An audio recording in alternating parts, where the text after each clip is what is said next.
Somewhere at a depth of 3,800 meters, where not a single ray of sunlight reaches, lies a ship once called unsinkable. It has rested here for over a century. But here's what matters. What you're seeing now is not the same Titanic the first explorers saw in 1985. And it's not the same Titanic shown in the 1997 film either. The Titanic is literally disappearing. Right now, as you watch this video, bacteria are eating away at its metal, a little at a time, relentlessly. The scientists who send expeditions there every year say it plainly. We have no more than a few decades left to see this ship in any recognizable form at all. Today we'll break down why the ship broke apart in a completely different way than the movies show, who has spent decades fighting for the right to take things from it, why one expedition to the wreck ended in a tragedy that shocked the entire world, and what will actually be left of the Titanic once the ocean finishes its work. For anyone not familiar with the details, a quick recap of how it all started. On April 10, 1912, the RMS Titanic, the largest passenger liner of its time, set out on its maiden voyage from Southampton to New York. On board were about 2,200 people, wealthy first-class passengers in luxurious cabins, third-class immigrants heading off to build new lives in America, and a crew of over 900. On the evening of April 14th, roughly 4 days after departure, the ship struck an iceberg at full speed with its starboard side. The damage seemed minor, almost unnoticeable to the passengers who were playing cards or dancing in the lounges that night. But below the waterline, the ice tore open 6 compartments, exactly as many as the ship had been designed to withstand, at most. In under 3 hours, the Titanic sank completely. There were only enough lifeboats on board for about half the passengers. The regulations of the time were based not on the number of people aboard, but on a ship's tonnage, and were badly outdated. More than 1,500 people died, one of the largest peacetime maritime disasters in history. But here's the key thing few people stop to think about. When the ship vanished beneath the waves, it didn't disappear forever. It simply became invisible. And for the next 73 years, literally no one on the planet knew exactly where it lay. Right after the disaster, people started talking about finding the ship and possibly even raising it to the surface. The ideas were, to put it mildly, fantastical. Proposals included filling the hull with millions of ping-pong balls, so they displaced the water and the ship would float itself back up through buoyancy. Pumping hundreds of thousands of tons of Vaseline into the hull to reduce friction and make raising it easier. Freezing the entire ship into a giant block of ice using 500,000 tons of liquid nitrogen, so it would float to the surface like a reverse iceberg. None of these ideas ever came close to being carried out, not because they were quite that absurd, but because nobody knew where exactly to look for the ship. Picture an area of thousands of square kilometers of pitch-black ocean floor, and somewhere within it, a single point the size of a football field. There were even people willing to fund the search not for science, but to turn recovered wreckage into souvenir paperweights for sale. Thankfully, those proposals were rejected at the negotiation stage.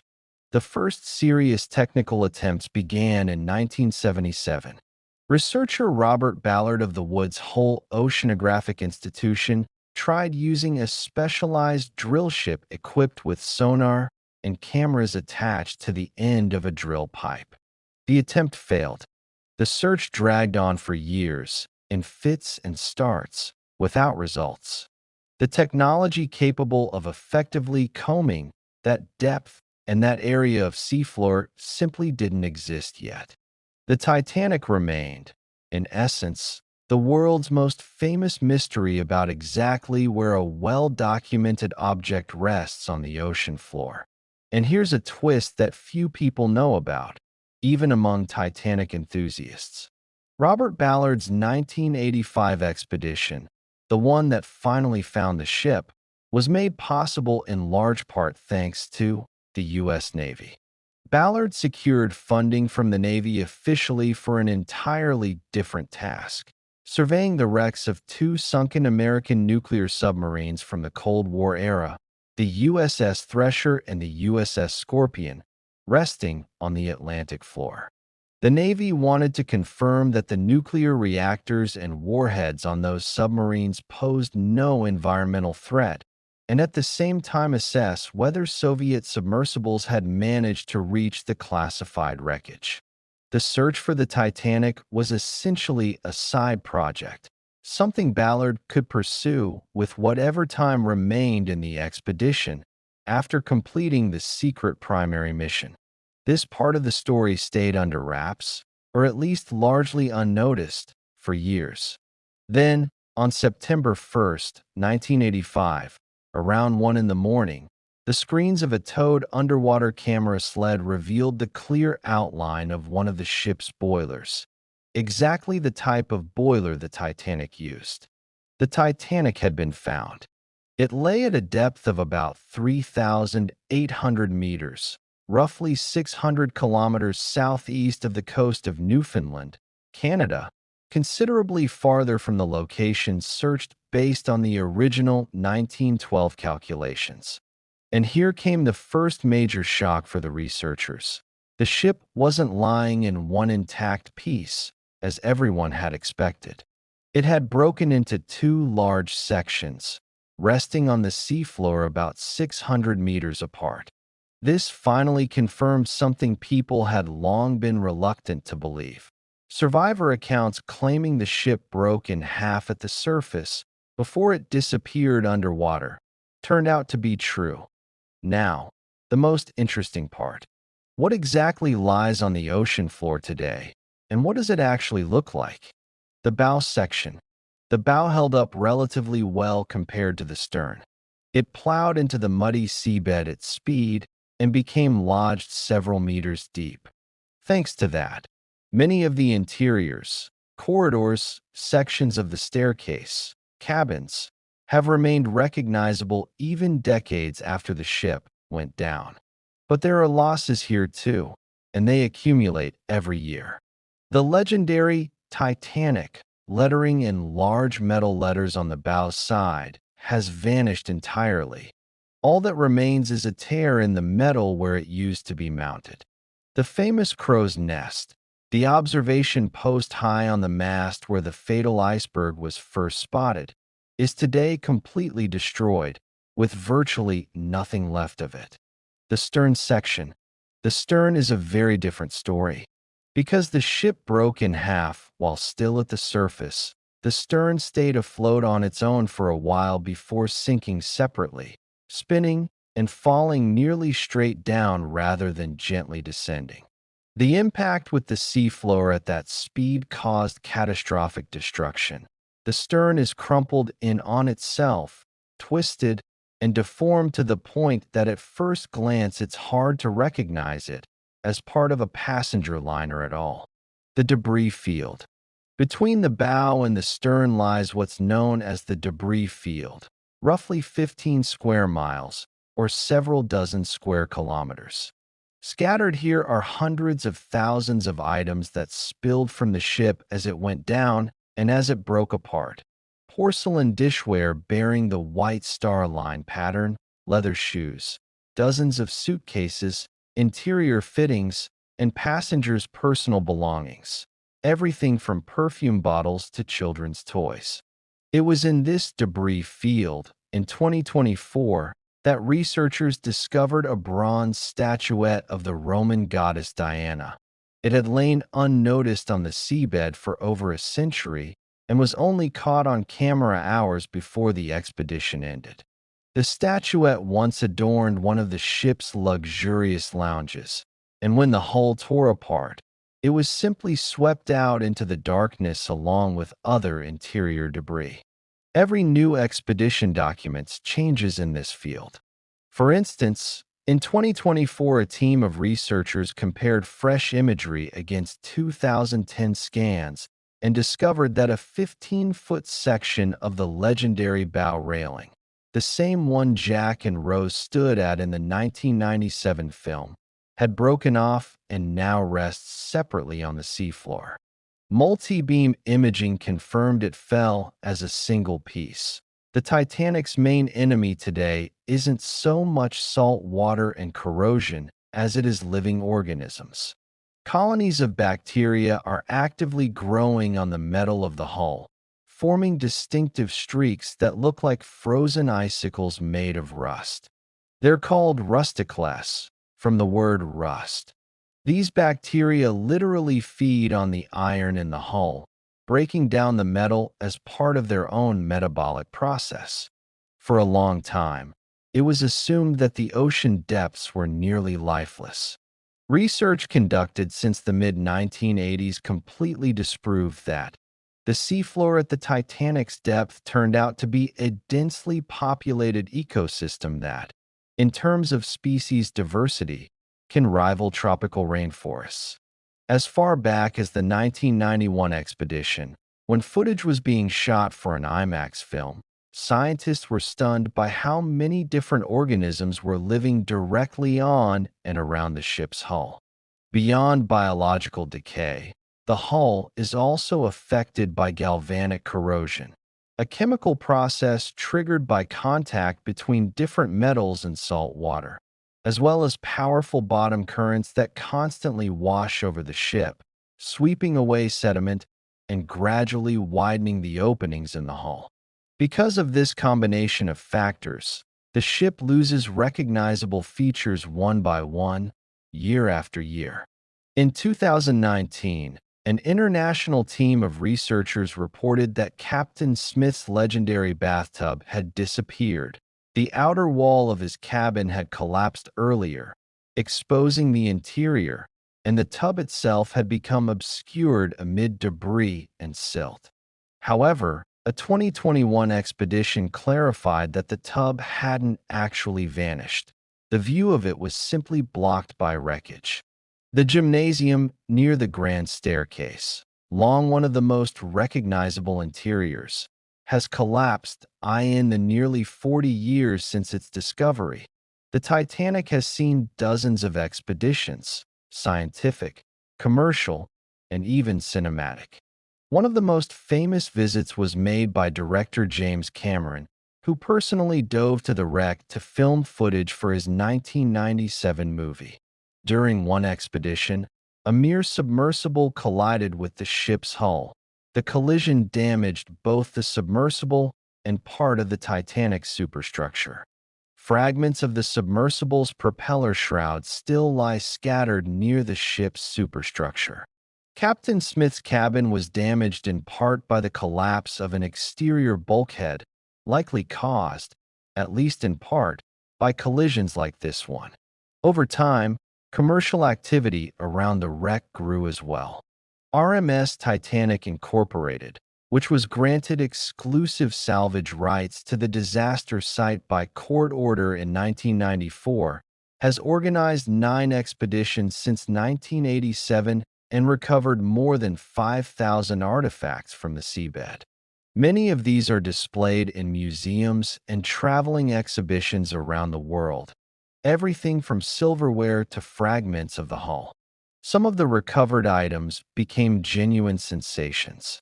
The violin belonging to bandleader Wallace Hartley, the same musician who, according to legend, kept playing with his fellow musicians to calm the passengers as the ship went down, was long thought to be lost.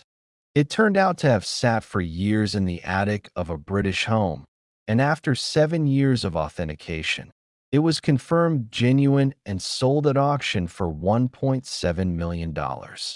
A kimono worn that evening by first-class passenger Lucille, Lady Duff Gordon, sold for $75,000. Over time, expeditions began including not just scientists but private individuals as well. Wealthy tourists willing to pay anywhere from $100,000 to $150,000 for a dive to the wreck. The organizing companies explained it this way: tourists' money funds the scientific documentation of a ship that is inevitably and irreversibly disappearing. One participant in such an expedition, fascinated by the Titanic story since childhood, said she once dreamed of discovering the ship herself and had even studied oceanography with that goal in mind. But the ship was found that very same year, and she pursued a different career instead, though the dream of seeing the wreck with her own eyes never left her for decades. Now, a story that has little to do with the ocean and a lot to do with courtrooms. The Titanic is officially recognized as a mass grave. More than 1,500 people died along with the ship, and some remains likely still lie somewhere within the hull.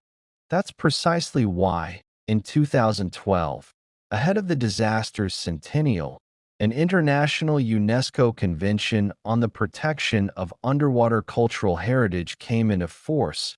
It bans the commercial exploitation of such sites. The US and UK never formally signed the convention, but both claim to uphold its principles through their own domestic laws. RMS Titanic Incorporated, which holds salvage rights to the disaster site, spent years trying to get permission to recover one particular artifact: the ship's Marconi wireless telegraph. This was the very device used to send distress signals in Morse code on the night of the disaster, signals picked up by other ships, which helped save roughly 700 people in the lifeboats. In 2020, a federal judge ruled that the company could retrieve the radio, even if that meant cutting into part of the badly deteriorated hull. The company argued that if this wasn't done now, the ship's ongoing decay would soon make the radio completely inaccessible, and humanity would lose the artifact forever. The U.S. government appealed the ruling, insisting that any intrusion into the hull violated the law establishing the ship's status as a memorial.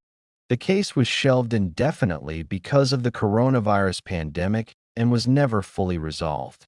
In 2023, just months after the Titan submersible tragedy, the company again attempted to organize an expedition to photograph the interior of the hull and possibly recover freestanding objects from the radio room, without touching the device itself, which remains bolted to the wall. The U.S. government sued again to block it. It wasn't until January 2025 that the government withdrew its lawsuit, though that doesn't amount to a clear victory for either side. The company merely stated that it currently has no plans for further attempts to enter the hull. Marine archaeologists are largely on the government's side in this dispute.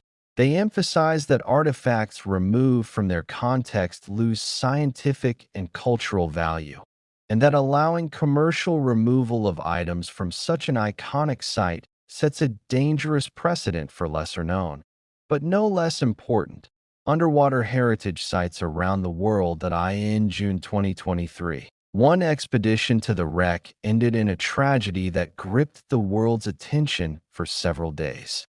OceanGate Expeditions was running tourist dives to the Titanic aboard its submersible, Titan, whose hull was built from an unusual combination of materials for that depth: carbon fiber and titanium. During one of its dives, the submersible lost contact with the surface support ship. Over the following days, a massive international search operation unfolded, followed live by millions of people around the world. It later emerged that the submersible had suffered a catastrophic, near-instantaneous implosion of its hull under the immense water pressure at depth, a process that takes a fraction of a second. All 5 people aboard were killed, including the company's founder and a researcher well known among Titanic enthusiasts. The event sparked a serious and lasting debate about the safety of private deep-sea expeditions using unconventional, not fully certified equipment. about the boundaries of responsibility for companies selling this kind of experience to wealthy tourists, and about whether it's ethical at all to turn the resting place of more than 1,500 people into a commercial attraction for the few. It's important to understand.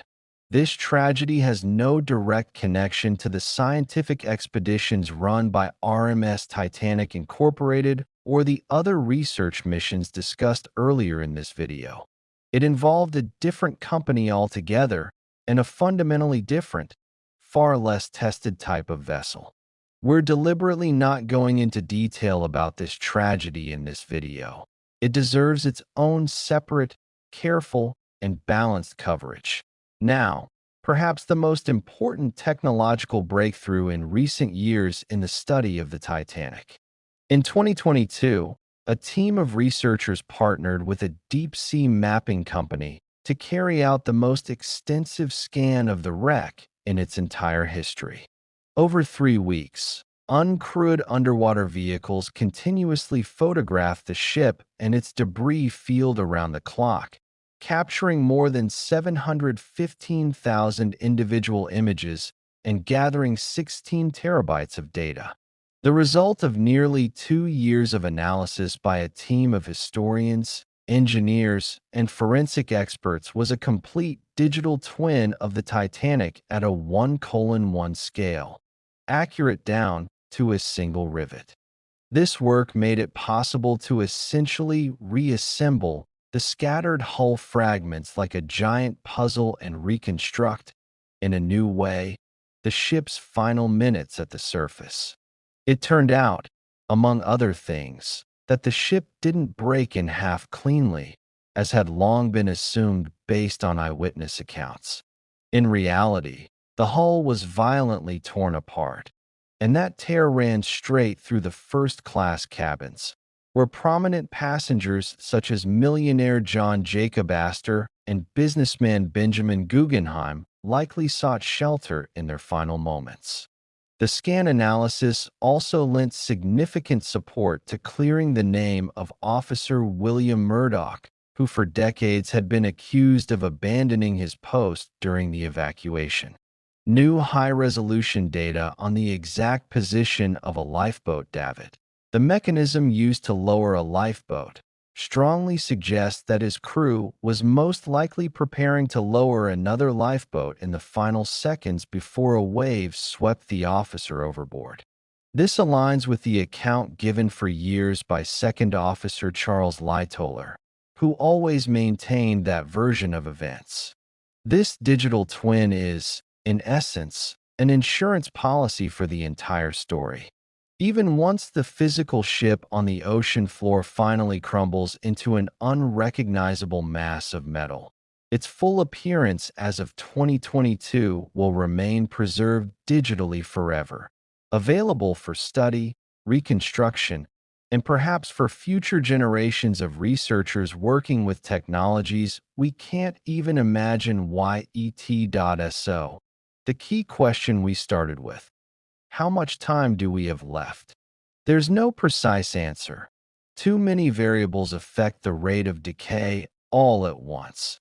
The activity of the rusticle-forming bacteria, the strength and direction of the underwater currents, the specific chemical composition of the steel used to build the hull more than a century ago, and even the number of expeditions themselves, each of which, despite all precautions, leaves its own mark. But the trend is clear and unmistakable. Virtually every new annual expedition documents noticeable losses compared to the last. One year the captain's bathtub disappears. Another year the gymnasium collapses. Another year a section of the legendary bow railing breaks off and falls as a separate piece. Researchers who regularly document the ship's condition say it plainly. This is no longer a question of if the Titanic will eventually disappear, but simply when it will turn into an unrecognizable, shapeless mass of rust on the ocean floor. By some estimates, we're talking about a few decades before the recognizable shapes of the hull cease to exist altogether. That's why every current expedition is no longer just tourism for tourism's sake or simple scientific curiosity. It is, quite literally, humanity's last chance to document something that will soon be gone forever. The Titanic sank in just 3 hours. But for it to fully vanish from the ocean floor will likely take another 1 or 2 centuries of slow, almost imperceptible decay. Yet, thanks to modern scanning technology, the Titanic as it once was will stay with us forever, even after the last piece of its hull dissolves into the darkness of the Atlantic. If you're curious how the investigation into the 2023 Titan tragedy actually concluded, and why that company ignored engineers' warnings, hit like, and I'll make a dedicated, full investigation on exactly that topic. Subscribe so you don't miss it.